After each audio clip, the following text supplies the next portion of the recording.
people who are not familiar with that term, what does that mean?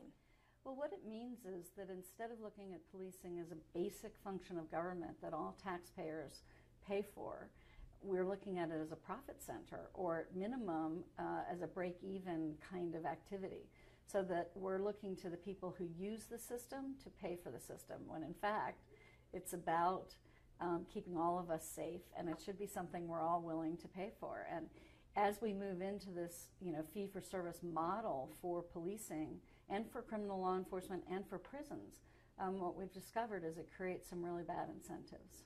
What does it mean when a department or a locality decides to police for profit? Well, I'll give you an example.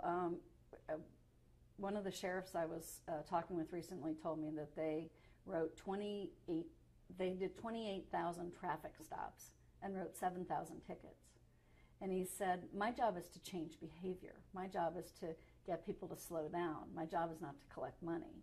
He said, I left a lot of money on the table by not telling my officers to write a ticket every time somebody stopped.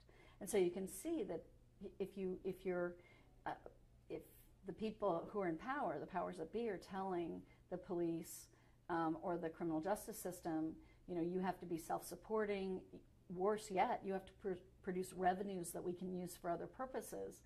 That creates an incentive to write all those tickets, even in a circumstance in which they're not necessary to achieve the public safety end. The public safety end should be about keeping us safer, not about making money off of the stops. Playing devil's advocate for a second, some localities would say, well, we have to fund these services somehow. This is just one way to do it. What would you say to that? Well, I think fundamentally, public safety, there's some core services of government, public safety, education, that should be paid for by all of us equally through a tax system, not a fee-for-service system.